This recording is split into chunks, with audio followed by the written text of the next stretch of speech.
आज सुबह एक गाना सुन रहा था। गाना सुनते सुनते अचानक से इलेक्शन कमीशन ऑफ इंडिया की याद आने लगी। ऐसा कौन सा गाना था, आप भी सोच रहे होंगे। तो पहले आप वो गाना ही सुनिए। पतझर जो बाग उजाड़े, वो बाग बहार खिलाए।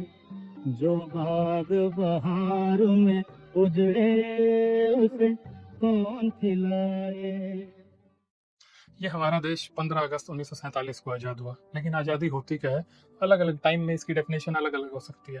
लेकिन उस वक्त में जो बुनियादी मतलब था आज़ादी का, वो ये था कि हम लोगों पर राज करने वाले लोग हम में से ही हों और उन्हें हम ही चुने, गोरे नहीं।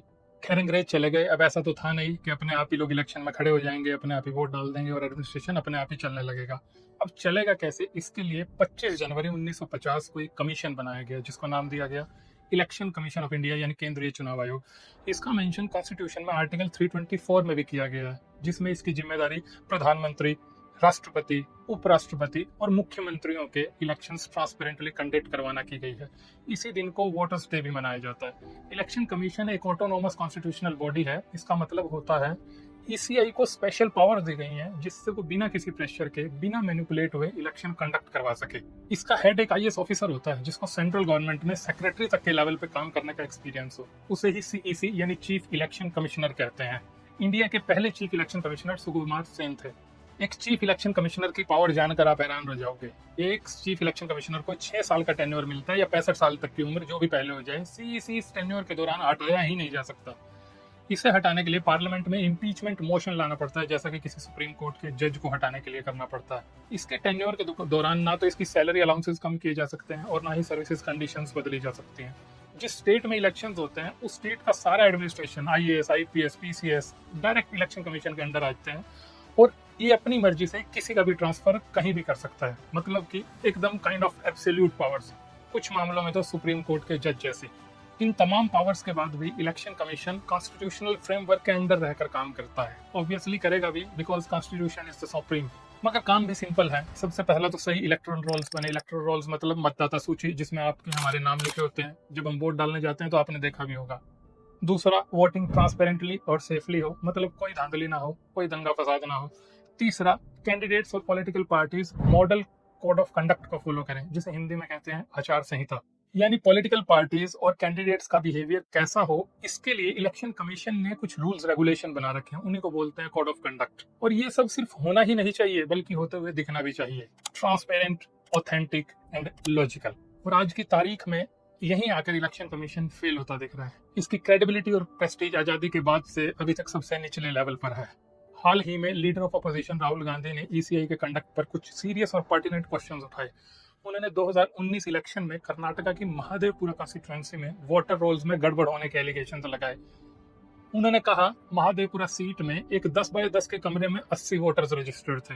वोटर रोल्स में लोगों के एड्रेसेस गलत थे। कई लोगों के एड्रेस पर हाउस नंबर 0 लिखा हुआ था, नाम किसी और का था, फोटो किसी और की थी।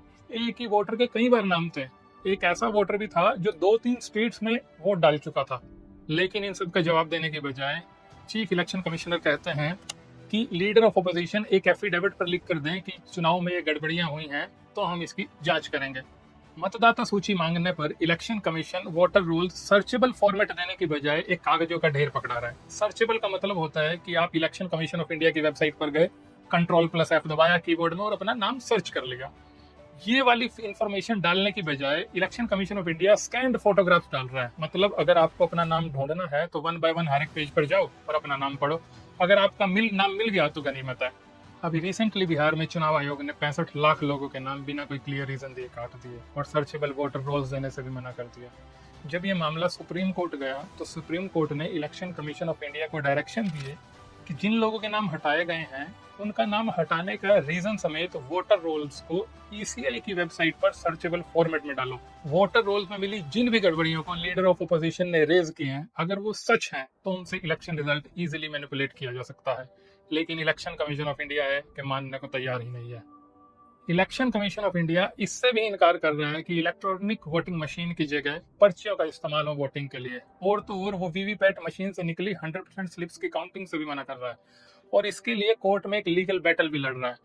इलेक्शन कमीशन ऑफ इंडिया 5 बजे के बाद वोटिंग परसेंटेज में होने वाले इंक्रीमेंट को भी क्रॉस चेक नहीं होने देना चाहता है। 5 बजे के बाद कितने और कौन लोग वोट डालने आए ये कोई देख ना ले, इसलिए सीसीटीवी फुटेज भी किसी को नहीं दिखाना चाहता है।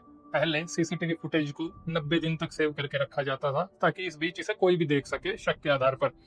लेकिन 30 मई 2025 को इलेक्शन कमीशन ऑफ इंडिया ने खुद ही एक ऑर्डर निकाला कि अब सीसीटीवी फुटेज 90 की बजाय 45 दिनों तक ही सेव रखी जाएंगी और उसके बाद उसे डिलीट कर दिया जाएगा।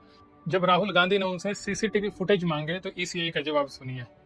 क्या अपनी माताओं, बहुओं, बेटियों सहित किसी भी मतदाता की सीसीटीवी वीडियो चुनाव आयोग को साझा करनी चाहिए क्या? अरे भाई, इलेक्शन बूथ में माँ, बहनें, बेटियां बाल्टी और मग्गा लेकर नहाने नहीं जाती हैं, वोट डालने जाती हैं। और वोट डालने में छुपाने जैसा है भी क्या, बल्कि वोट डालने के बाद तो लोग प्राउडली अपनी तस्वीरें सोशल मीडिया पर डालते हैं, कोई एक्टर हो, कोई पॉलिटिशियन हो, क्रिकेटर हो, सब के सब। लेकिन इलेक्शन कमीशन ऑफ इंडिया को हमारी प्राइवेसी की चिंता हमसे भी ज्यादा है। Election commission of India 70C certificate देने में भी आनाकानी करता है। 70C सर्टिफिकेट एक ऐसा डॉक्यूमेंट होता है जिसको वोटिंग खत्म होने के बाद जारी किया जाता है। इसमें बहुत जरूरी बातें लिखी होती है, जैसे कि कुल कितने वोट पड़े, ईवीएम में कितने वोट रजिस्टर हुए, अगर कोई वोटर आया और वोट नहीं डाल पाया तो उसकी एंट्री भी 70C सर्टिफिकेट में की जाती है। और इन सब के बाद प्रिसाइडिंग ऑफिसर के सिग्नेचर किए जाते हैं ताकि मामला फुल प्रूफ रहे। और मजे की बात यह है कि 70C सर्टिफिकेट खुद इलेक्शन कमीशन ऑफ इंडिया के ही बनाए गए रूल्स में एक कंपलसरी डॉक्यूमेंट है। आपको एक बात और बताता हूँ कि हमारे देश की आज़ादी से लेकर फरवरी 2023 तक चीफ इलेक्शन कमीशन को president of India, prime minister और उनकी काउंसिल ऑफ मिनिस्टर्स की एड एंड एडवाइस पर अपॉइंट करते थे। इसका कुल मतलब ये हुआ कि डायरेक्ट रूलिंग पार्टी ही डिसाइड करती थी कि who will be the next chief election commissioner. इसके खिलाफ सुप्रीम कोर्ट में 2015 से एक केस भी चल रहा था, Anoop Barnwal versus union of India. 2 मार्च 2023 को इसी केस में फाइनल वर्डिक्ट सुनाते हुए सुप्रीम कोर्ट की 5 जजेस की कॉन्स्टिट्यूशनल बेंच ने कहा कि चुनाव आयोग लोकतंत्र की आत्मा है और चीफ इलेक्शन कमिश्नर की अपॉइंटमेंट सिर्फ सरकार के भरोसे नहीं छोड़ी जा सकती।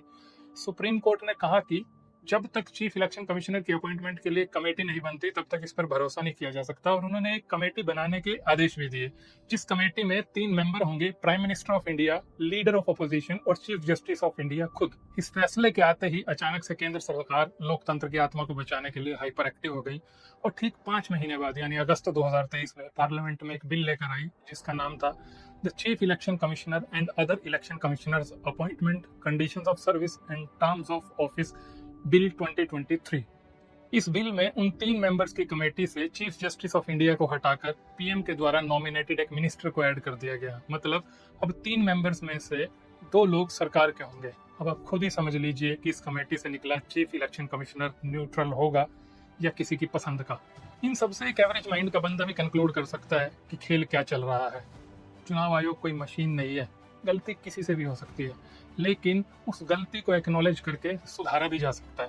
पूरा इलेक्शन प्रोसेस अच्छे तरीके से हो, ये इलेक्शन कमीशन ऑफ इंडिया का ही काम है, ताकि कोई भी, ना रूलिंग पार्टी और ना ही ऑपोजिशन, उसमें कोई खोट निकाल सके। 2 साल पहले अशोका यूनिवर्सिटी के एक प्रोफेसर ने रिसर्च पब्लिश की। उस रिसर्च में ये बताया गया कि 2019 के जनरल इलेक्शन में 79 सीट्स पर रूलिंग पार्टी की विक्ट्री एबनॉर्मल है। उन 79 सीट्स पर अपॉइंट होने वाले ऑब्जर्वर बीजेपी रूल्ड स्टेट्स के स्टेट कैडर्स ऑफिसर थे और आमतौर पर स्टेट कैडर के ऑफिसर आईएएस के मुकाबले ज्यादा ओबीडियंट होते हैं। लब्बो लुबाब ये है कि ईसीआई को कुछ ऐसा करना चाहिए जिससे उसकी क्रेडिबिलिटी इस देश के आम जन की नजर में बेहतर हो। जो इंस्टीट्यूशन हमारे देश के पुरखों ने इस देश को बचाने के लिए बनाया था, वही इंस्टीट्यूशन आज हमारा मजाक उड़ा रहा है और हम लोग हैं कि बस देख रहे हैं लाचारों की तरह। इस पर अमर प्रेम कथा मूवी के गाने की 2 लाइनें मुझे याद आ रही हैं। मझधार में नैया डोले तो उसे माझी पार लगाए, और जब माझी नाव डुबाए तो उसे कौन बचाए। धन्यवाद।